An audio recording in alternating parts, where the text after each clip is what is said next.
नमस्कार, मंडल news bulletin में आपका स्वागत है। आइए पेश करते हैं आज के प्रमुख व मुख्य समाचार।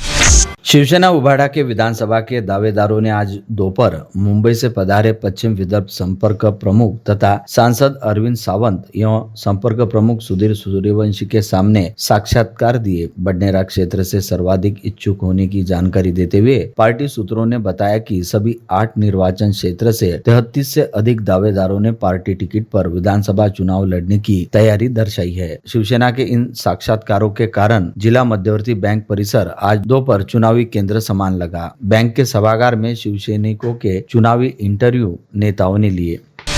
प्रहार जनशक्ति पक्ष के सर्वे सर्वा और अचलपुर के विधायक ओम प्रकाश उर्फ बच्चू कडू ने शुक्रवार को छत्रपति संभाजीनगर में विशाल मोर्चा निकालने के बाद शनिवार सवेरे अचानक पुणे आकर राकापा शरद पवार गढ़ के सर्वे सर्वा शरद पवार से उनके मोतीबाग स्थित निवास पर जाकर महत्वपूर्ण भेंट व चर्चा की। कडू ने भेंट पश्चात कहा कि वे दिव्यांग किसानों, खेतर मजदूरों के हित में कोई भी निर्णय ले सकते हैं। कडू ने कल ही महायुति सरकार को अपनी मांगों के बारे में 5 सितंबर तक निर्णय करने का अल्टीमेटम दिया था। बहरहाल आज कडू की शरद पवार से मुलाकात दौरान अमरावती जिले के सहकारिता नेता और जिला बैंक के संचालक आनंद काले भी उनके साथ थे। पवार से मुलाकात के बाद सांसद सुप्रिया सुले से पत्रकारों ने प्रश्न किया कि बच्चू अब उनके लाडले भाई बनेंगे क्या। इस सवाल पर सुले ने तत्काल कहा कि उन्हीं से जाकर पूछिए। कडू ने इस पर कहा कि यह राजकीय नहीं तो मुद्दों की लड़ाई है। उल्लेखनीय है कि सुले ने कडू द्वारा किसानों और दिव्यांगों के लिए किए जा रहे कामों की सराहना की। उन्होंने कहा कि परिश्रमी लोगों के जीवन में अच्छा बदलाव लाने हम सभी प्रयत्नशील है।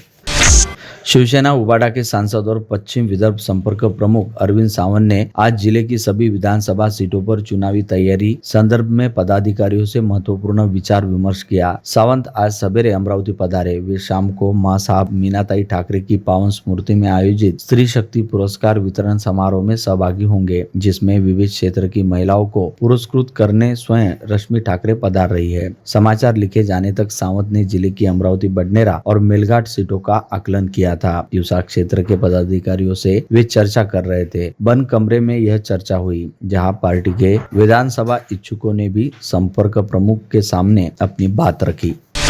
बच्चू कडू की पिछले 5 से 10 साल की सभी राजनीतिक भूमिका सुबह अलग तो शाम को उससे अलग रहती है। वे हर दिन अपनी राजनीतिक भूमिका बदलते रहते हैं, लेकिन अब इन बातों को काफी देर हो चुकी है। उद्धव ठाकरे ने उन्हें अवसर दिया था, ऐसा सांसद व पश्चिम विदर्भ के संपर्क प्रमुख अरविंद सावंत ने आज यहाँ पत्रकारों से बातचीत करते हुए कहा। प्रहार जनशक्ति के नेता विधायक बच्चू कडू के नेतृत्व में 9 अगस्त क्रांति दिवस पर छत्रपति संभाजीनगर में विशाल आक्रोश मोर्चा निकाला गया। इस आक्रोश मोर्चा के माध्यम से विधायक कडू ने राज्य के किसानों, दिव्यांगों, प्रकल्पग्रस्तों और श्रमिकों की मांगे सरकार के समक्ष रखी। मोर्चा के एक दिन पूर्व ही इस मोर्चा को पुलिस ने अनुमति नहीं दी थी, किंतु पुलिस के आदेश न मानते हुए आक्रामक हुए विधायक कडू ने क्रांति चौक से मोर्चे की शुरुआत की। दिल्ली गेट स्थित विभागीय आयुक्त कार्यालय पर मोर्चा निकालकर जोरदार शक्ति प्रदर्शन किया। विधायक कडू द्वारा किए गए आह्वान को प्रतिसाद देते हुए राज्य के विभिन्न क्षेत्र से 1 लाख से अधिक दिव्यांग किसान कामगार मोर्चा में शामिल हुए। विधायक कडू ने सरकार को 5 सितंबर तक अल्टीमेटम दिया है। यदि तब तक मांगे मंजूर नहीं हुई तो 22 सितंबर को मुंबई में दस्तक देंगे, यह चेतावनी दी है। शिवसेना उबाटा पक्ष प्रमुख उद्धव ठाकरे की धर्मपत्नी रश्मि ठाकरे का आज का अमरावती दौरा रद्द हो जाने का समाचार है। वे शिवसेना के स्त्री शक्ति पुरस्कार वितरण समारोह में मुख्य अतिथि के रूप में सहभागी होने वाली थी। सांस्कृतिक भवन में यह कार्यक्रम शनिवार शाम होने जा रहा है। इसके लिए पार्टी की प्रखर वक्ता सुषमा अंधारे अमरावती पहुंची है। उल्लेखनीय है कि मां साहब मीनाताई ठाकरे की पावन स्मृति में यह पुरस्कार विविध क्षेत्र की महिलाओं को दिया जा रहा है। अमरावती में होने जा रहे समारोह में नवनिर्वाचित सांसद और विधायकों का सत्कार भी है। भाजपा जिलाध्यक्ष और राज्यसभा सांसद डॉक्टर अनिल बोंडे ने आज केंद्र और राज्य के बजट में महिलाओं, युवाओं, किसानों और सभी के लिए भरपूर प्रावधान किए जाने का दावा कर कहा कि महिलाओं के लिए लाडली बहन योजना के लिए 46,000 करोड़ की राशि का प्रावधान किया गया है। भाजपा ग्रामीण की विधानसभा चुनाव संबंधी तैयारी बैठक पश्चात वे पत्रकार परिषद को संबोधित कर रहे थे। उनके साथ पार्टी के जिला महासचिव और पदाधिकारी उपस्थित थे। सर्वांना भावणारी योजना म्हणजे महाराष्ट्रामधल्या करोडो माता भगिनींना ज्या 21 वर्षापासून 65 वर्षापर्यंतच्या आहे त्यांना 1500 रुपये या तिन्ही सक्षम भावांकडून रक्षाबंधनाच्या दिवशी 2 महिन्याची दिल्या जाणार आहे आणि त्यासाठी अंगणवाडी सेविका असो, आशा असो, सेतू केंद्रामधून तो फॉर्म भरला जातो आहे आणि आज नुसतं अमरावतीमध्ये 4 लाखाच्या वर आमच्या माता भगिनी आहे, ज्या सर्व जातीच्या आहे, सर्व धर्माच्या आहे, आदिवासी आहे, अनुसूचित जातीचे आहे, OBC आहे, ज्यांचं 8 लाखाच्या पेक्षा कमी उत्पन्न आहे, त्या सगळ्या माता भगिनी यासाठी पात्र आहेत। शासकीय चिकित्सा महाविद्यालय जल्द शुरू होने वाले नए सत्र से प्रारंभ होना मुश्किल लग रहा है। NMC अर्थात राष्ट्रीय चिकित्सा आयोग ने अमरावती सहित 8 नए GMC को फिलहाल मान्यता नहीं दी है। केवल नासिक और मुंबई के कुलाबा में नई GMC की 50-50 MBBS सीटों में प्रवेश की अनुमति दिए जाने की जानकारी है। दूसरी ओर इस फील्ड के एक विशेषज्ञ ने बताया कि कभी भी अमरावती GMC को मान्यता मिल सकती है। शासन को मेडिकल कॉलेज के लिए अपेक्षित स्टाफ की भर्ती और अन्य सुविधाएं तुरंत उपलब्ध करवाना होगा। आसरा सर्कल में गहराए जल संकट को लेकर विधायक रवि राणा ने आसरा ग्राम पंचायत कार्यालय में मजिप्रा अधिकारियों की तत्काल बैठक बुलाई। आसरा वासियों को हो रही परेशानी को देखते हुए उन्होंने सभी अधिकारियों को फटकार लगाते हुए ग्राम वासियों को 2 दिन के अंतराल में जलापूर्ति करने के आदेश दिए। आसरा, नांदेड़ा, ऋणमोचन व सायद इन गाँवों के लोगों को भीषण जल संकट का सामना करना पड़ रहा है। यहाँ के ग्रामवासियों को 8 दिन के अंतराल में जलापूर्ति की जाने से कई समस्याओं का सामना करना पड़ रहा है। राकापा अजित पवार गट ने महायुति चुनाव समन्वय समिति में अपनी ओर से जिन नेताओं को मनोनीत किया है उनमें अमरावती के संजय खोड़के का विशेष रूप से समावेश है। खोड़के के साथ समिति में राकापा के अनिकेत तटकरे भी शामिल है। समिति ने आज से पुणे से सभी जिलाध्यक्ष, पदाधिकारी, पूर्व और वर्तमान सांसद, विधायक और लोक प्रतिनिधियों के साथ पूर्व नियोजन बैठकें शुरू कर दी है। अमरावती में ऐसी बैठक आगामी 13 अगस्त को दोपहर 12 बजे आयोजित किए जाने की जानकारी सूत्रों ने अमरावती मंडल को दी। पिछले 2 दिनों से दिन में मौसम खुला रहने के बाद आज शनिवार 10 अगस्त को सुबह से अमरावती शहर सहित जिले में फिर से मूसलाधार बारिश शुरू हो गई। इस बारिश के कारण आज शाला महाविद्यालयों में विद्यार्थियों की संख्या कम दिखाई दी। वही जिले में अपर वर्धा, पूर्णा प्रकल्प और बगाजी सागर बांध से अभी भी पानी नदियों में छोड़ा जा रहा है। रात भर से जारी बारिश की झड़ी के कारण जिले के अनेक गांव देहात में जल भराव की खबरें मिल रही है। इस बीच पांडरी खुलापुर ग्राम में आज सवेरे बारिश की वजह से एक मकान ढह गया। मधुकर गोविंदराव फुटाने का यह मकान रहने की जानकारी ग्राम पंचायत सदस्य अशोक भीमराव लामसे ने दी। लामसे स्वयं मौके पर पहुंचे। उन्होंने भातकुली के तहसीलदार को घर गिरने के बारे में जानकारी देकर पंचनामा हेतु अनुरोध किया। गनीमत रही कि मकान धराशायी होने से कोई हताहत नहीं हुआ। विधायक रवि राणा के बडनेरा निवासी मामा नीलकंठराव कात्रे के साथ राज टाउनशिप के बिल्डर नजर अली भोपालवाला, मुफद्दल कुर्लावाला ने जमीन व्यवहार में धोखाधड़ी की रहने का आरोप करते हुए राज टाउनशिप के बिल्डर के खिलाफ फौजदारी मामला दर्ज कर उनके खिलाफ कार्रवाई करने तथा जमीन पर किए गए अवैध निर्माण गिराने व निर्माण संपत्ति का खरीदी व्यवहार रोकने बाबत आदेश देने की मांग विधायक रवि राणा ने उप मुख्यमंत्री देवेंद्र फडणवीस के पास की है। शहर की यातायात समस्या को लेकर ट्रैफिक पुलिस को रोजाना कड़ी मशक्कत करनी पड़ती है। इसके बावजूद मुख्य बाजार की सड़कों पर विविध मार्गों पर सड़क दुर्घटना, ट्रैफिक जाम व यातायात नियमों का उल्लंघन होते देखा जा रहा है। यातायात विभाग की ओर से शहर के दस्तूर नगर, गोपाल नगर, चित्रा चौक, फर्शी स्टॉप, रुक्मिन नगर व गदरे चौक पर ट्रैफिक सिग्नल की मांग की है। केंद्र व राज्य शासन की ओर से दिव्यांगों का विकास जल्द हो, इसके लिए विविध योजना शुरू की गई, मगर अचलपुर तहसील में दिव्यांग निराधार योजना से अनेक दिव्यांग वंचित है। अनेक दिव्यांग सरकारी कार्यालय में रोज चक्कर मार रहे हैं, फिर भी उनको योजना का लाभ नहीं मिल रहा, जिसके चलते शुक्रवार को अपंग जनता दल की ओर से अचलपुर तहसील कार्यालय के सामने धरना प्रदर्शन कर दिव्यांगों को योजना का लाभ देने की मांग की गई है। अंशतः अनुदानित शालाओं को बढ़ोतरी व अनुदान व अघोषित शालाओं को अनुदान मंजूर करने की मांग को लेकर जिलाधिकारी व शिक्षणाधिकारी कार्यालय के सामने धरना आंदोलन किया जाएगा। यह जानकारी महाराष्ट्र राज्य कायम बिना अनुदानित शाला कृति समिति ने पत्र परिषद में दी। समिति के पदाधिकारियों ने बताया कि सरकार ने 12 जुलाई को शिक्षा मंत्री ने जून 2024 से अंशतः अनुदानित शालाओं को बढ़ोतरी अनुदान देने की घोषणा की थी। बावजूद इसके इस पर अमल नहीं किया गया।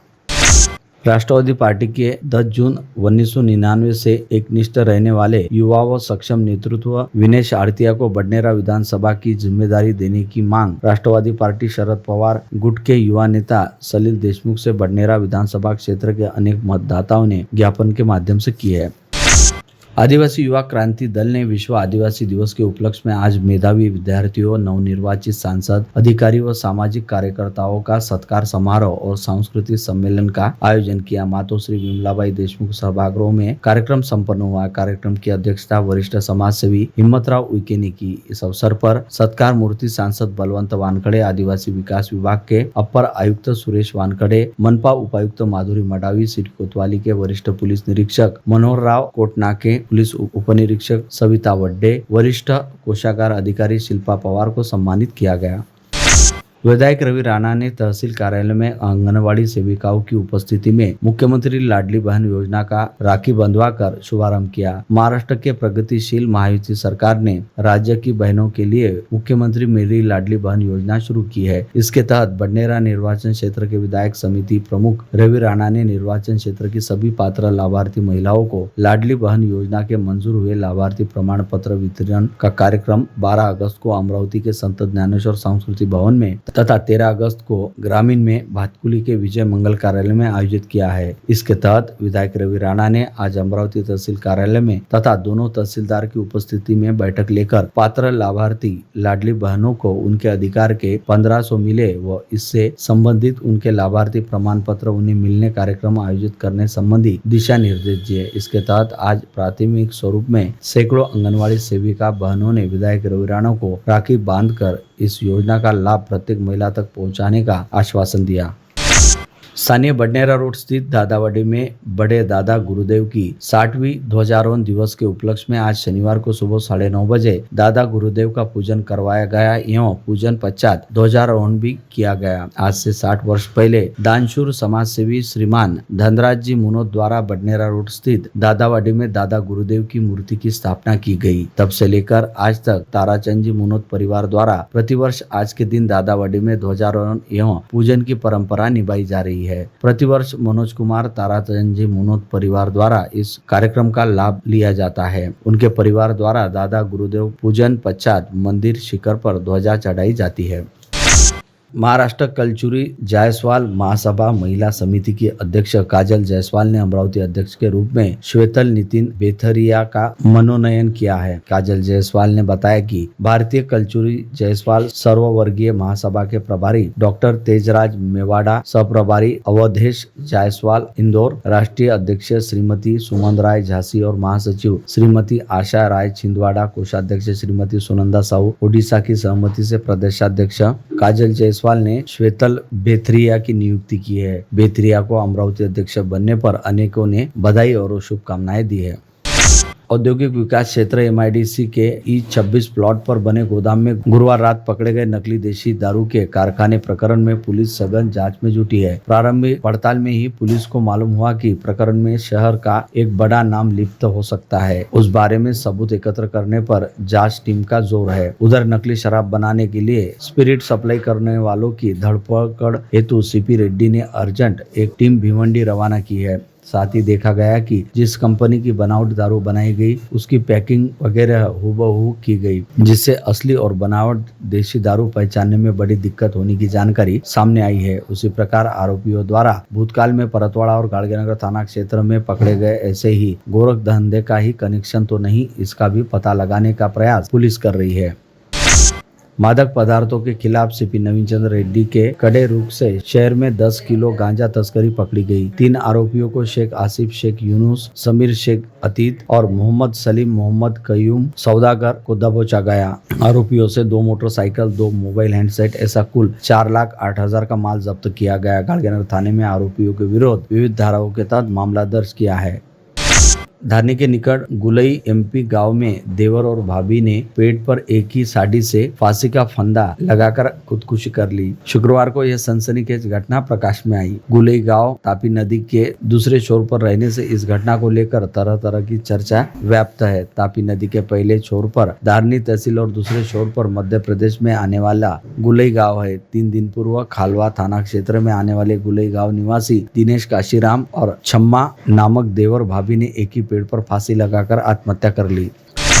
शातिर चोर घटना को अंजाम देने के लिए अलग अलग तरीके अपनाते हैं। नागपुर गेट थाना क्षेत्र के आसिम नगर में रहने वाले प्रीमियर बैंक के मैनेजर सैयद समीर सैयद आमिर के बंद मकान के न ताले टूटे और न दरवाजा टूटा, फिर भी घर में से 4 लाख रुपए मूल्य के सोने चांदी के आभूषण चोरी हो गए। आज दोपहर को यह चोरी की घटना प्रकाश में आने के बाद जब पुलिस अधिकारियों के दल ने घटनास्थल का जायजा किया, तब शातिर चोर ने घर से वेंटिलेटर से भीतर प्रवेश किया। रहने के बाद ध्यान में आई पुलिस ने मामला दर्ज कर जांच शुरू की है।